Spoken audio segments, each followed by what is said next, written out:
Duty तपाईँहरूको कर्मलाई हामीले सधैँ वाच गरिरहेका हुन्छौँ। तपाईँलाई हामी सुझाव दिइरहेका हुन्छौँ।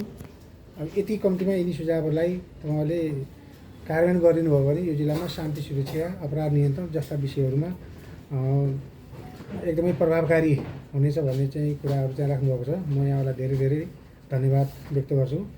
र केही मैले गर्ने विषयहरू अहिले उठाउनु भएका विषयहरूमा पनि मैले गर्नै पर्ने विषयहरू र अहिले नै म वचन दिन पनि अलिकता सुरुमै वचन दिँदा पनि कार्यान्वयन गर्न सकिएन भने त्यो त्यति राम्रो हुँदैन। तर केही विषयहरू छन् जस्तो यो गौरी फन्टाबाट आउने सामान लिएर आउने जनतालाई एउटा शास्ति भइरहेछ भन्ने कुरा चाहिँ छ।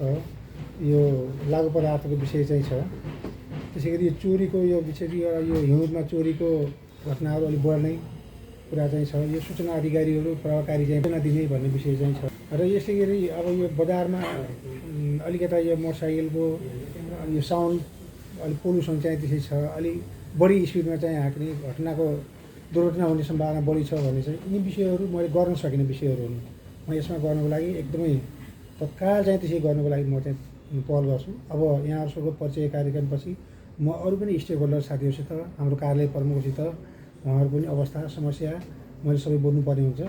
यो विषयहरूमा अहिले हामीलाई पनि यहाँहरूको बाध्यता हाम्रो बाध्यता पनि यहाँले बुझ्नुपर्छ। हामी पनि एक किसिमको पीडामै चाहिँ छौँ। बस्ने ठाउँ चाहिँ छैन, काम गर्ने सेवा गर्ने कम्प्युटरहरू चाहिँ छैन, प्रविधि चाहिँ छैन, कर्मचारीहरू पनि समस्या छ। यहाँले पनि कुरो उठाउनु भएको छ, मनोबलको कमी चाहिँ छ। यी विषयहरूलाई पनि मैले अलिकता समन्वयात्मक तरिकाले अलि सहकार्य गर्ने हिसाबमा गरेर यो सबै विषयहरूलाई मैले उठाउँदै यहाँले उठाउनु भएको विषयहरू र सूचना को अधिकारलाई प्रत्याभूति हुने कुराहरूमा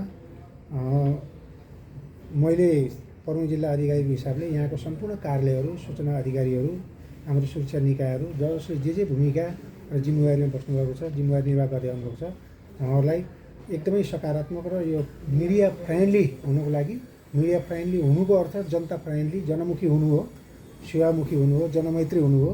त्यस अर्थमा चाहिँ हामीले बुझेका छौँ र त्यही अर्थमा चाहिँ मैले यहाँहरूलाई हाम्रा म अन्तर्गतको सम्पूर्ण कार्यालय प्रमुख कर्मचारी साथीहरू सुरक्षा निकाय र राजनीतिक दलहरूमा पनि मैले चाहिँ समन्वय गर्ने कुराहरू चाहिँ आउनसक्छ। पालिकाहरूबाट भएका सेवा प्रवाहको कुराहरू पनि पालिका प्रमुखहरूसित त्यहाँको जनप्रतिनिधिहरूसित त्यहाँ पनि मैले समन्वय गर्नुपर्ने विषयहरू पनि हुनसक्छ। म एकदमै सकारात्मक हिसाबमा चाहिँ अगाडि बढ्ने र मलाई पनि लाग्छ म पनि छिटै गइहालौँ भन्ने त मलाई पनि चाहना हुँदैन।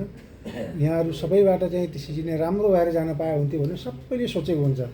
तर परिस्थितिमा भर पर्ने हुन्छ हाम्रो जागिर पनि कहिलेकाहीँ नसोचेको परिस्थितिहरू नसोचेका चाहिँ घटनाहरूमा पनि बेस हुन्छ। त्यस कारणले गर्दाखेरि त्यतातिर म कहिले जान्छु कति समय बस्छु भन्ने चाहिँ होइन। म जति दिनसम्म बस्छु जति क्षणसम्म चाहिँ बस्छु म यहाँहरूको चाहिँ कुरो यति यो मात्रै पनि पर्याप्त छैन। आगामी दिनहरूमा हाम्रो अनौपचारिक भेटघाटहरू औपचारिक भेटघाटहरू टेलिफोनमा पनि भएका कुराहरूलाई पनि मैले आधार चाहिँ लिएर यसलाई एकदमै पृष्ठपोषणको रूपमा एकदमै सकारात्मक एउटा चाहिँ त्यसै अमृत बाणीहरूको रूपमा सेवा प्रवाहसँग सुशासनसँग जोडिएको र मेरो ड्युटीलाई अझ मजबुत बनाउने हिसाबमा मेरो कर्मलाई अझ परिणाममुखी बनाउने हिसाबमा आएका सुझावहरू भन्ने मैले अर्थमा लिएको छु। सुझावहरूको लागि यहाँलाई धेरै धेरै धन्यवाद।